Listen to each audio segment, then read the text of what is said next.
대법원 2004-4049 판결은 선거운동을 법에서 정한 기간보다 먼저 한 경우, 그리고 그 행위가 다른 선거법 위반에도 동시에 해당할 때 어떻게 처벌해야 하는지를 다룬 사건이다. 쉽게 말하면 하나의 행동이 두 가지 범죄에 동시에 해당할 때 둘 다 인정할 수 있는지 아니면 하나만 적용해야 하는지가 핵심 문제였다. 이 사건에서 피고인은 국회의원 선거를 앞두고 선거운동 기간이 시작되기 전에 인터넷 게시판에 특정 후보를 지지하는 글을 여러 차례 올렸다. 이런 행위는 선거운동 기간 전에 선거운동을 한 것이어서 사전 선거운동에 해당할 수 있고, 동시에 인터넷 게시라는 방식 때문에 다른 선거법 위반에도 해당할 수 있었다. 그래서 검사는 이 행위를 두 가지 범죄로 보고 함께 기소하였다. 하지만 원심은 다르게 판단했다. 이미 다른 처벌 규정이 적용될 수 있는 경우에는 사전선거운동죄를 따로 적용할 필요가 없다고 본 것이다. 원심은 만약 둘 다 적용하면 오히려 가벼운 행위가 더 무겁게 처벌되는 이상한 결과가 생길 수 있다고 보았다. 그래서 사전선거운동죄 부분은 무죄로 판단하였다. 대법원은 이 판단을 뒤집었다. 대법원은 먼저 법 조항의 구조를 자세히 살펴보았다. 공직선거법 제254조는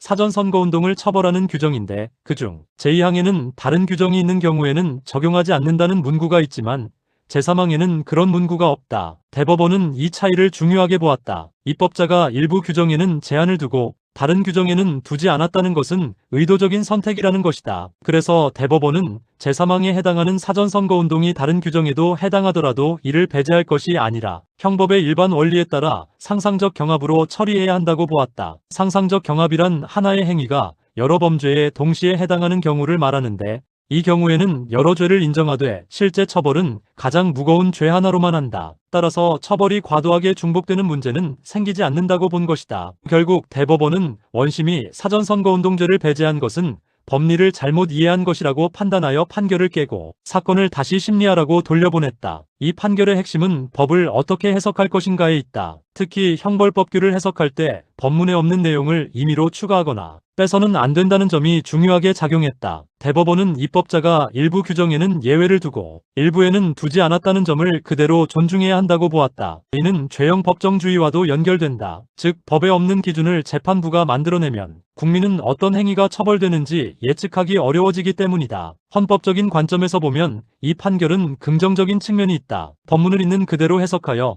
예측 가능성과 법적 안정성을 확보했기 때문이다. 그러나 한편으로는 비판도 가능하다. 하나의 행위에 대해 여러 범죄를 동시에 인정하는 것은 국민 입장에서 과도한 처벌처럼 느껴질 수 있기 때문이다. 물론 실제 형은 하나만 선고되지만 법적으로 여러 범죄가 인정된다는 점 자체가 부담이 될 수 있다. 따라서 형벌의 명확성과 동시에 형벌의 절제라는 관점에서 논쟁의 여지가